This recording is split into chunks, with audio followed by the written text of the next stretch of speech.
World War II had already claimed millions of lives by 1942, but for much of the world, the worst was yet to come. From the frozen front lines of Russia to the steaming jungles of Southeast Asia, the Axis powers were on the move.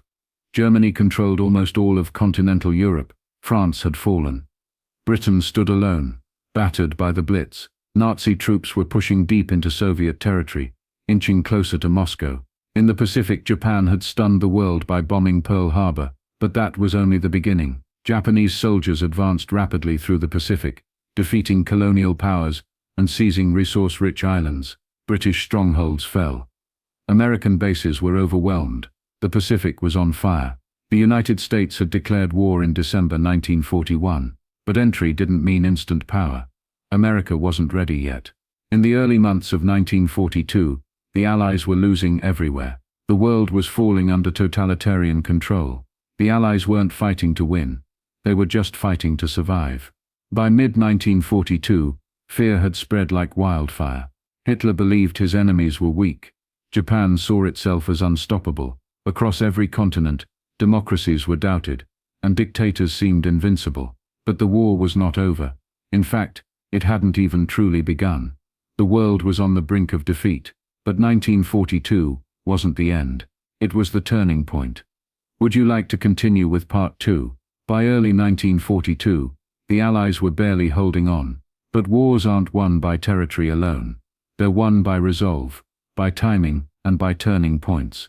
In June 1942, near a tiny cluster of islands called Midway, Japan sought to crush what remained of the US Navy. 4 Japanese aircraft carriers, the same ones that had struck Pearl Harbor, were leading the assault. But the Americans had cracked Japan's naval codes. They knew the attack was coming, and they set a trap. In just a few hours the tide turned. Japan lost 4 carriers, and hundreds of experienced pilots. It was a staggering blow. Midway didn't just stop Japan's advance, it crippled their momentum. From that moment, the Pacific War shifted from defense to offense. Seen sandstorms, tanks rolling across North African deserts, German commander Erwin Rommel planning attacks. In North Africa, Hitler's most skilled general, Erwin Rommel, the Desert Fox, had pushed British forces to the edge of collapse. But in October 1942, General Bernard Montgomery struck back at El Alamein. It was the first major Allied land victory. The message was clear. The Nazis could be stopped. The myth of Axis invincibility was breaking. While victories came in the desert and sea, the most brutal turning point began in the east, in a city called Stalingrad. Hitler believed taking Stalingrad would break the Soviets' back. He sent hundreds of thousands of troops into the city. But the Soviets didn't break. They turned the city into a fortress of ruins.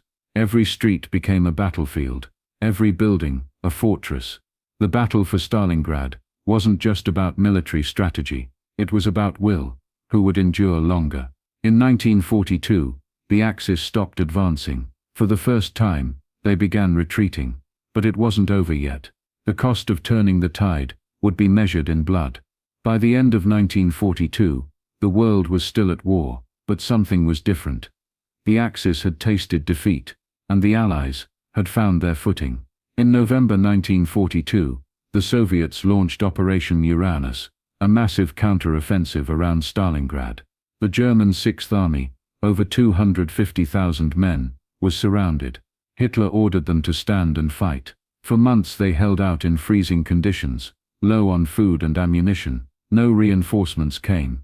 No escape was possible. When they finally surrendered, it was the largest defeat in German military history, and it broke the myth of Nazi invincibility on the Eastern Front.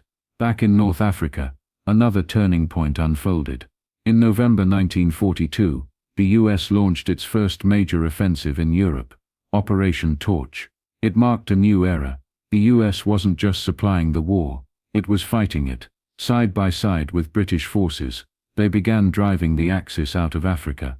While battles raged, a different kind of war was being won behind the scenes. 1942 saw the Allied war machine roar to life. The US produced more war material in 1942 than Germany and Japan combined. It wasn't just a factory system, it was a declaration of unstoppable intent. Perhaps most important of all, 1942 gave the world something it had nearly lost: hope. People no longer spoke of holding the line.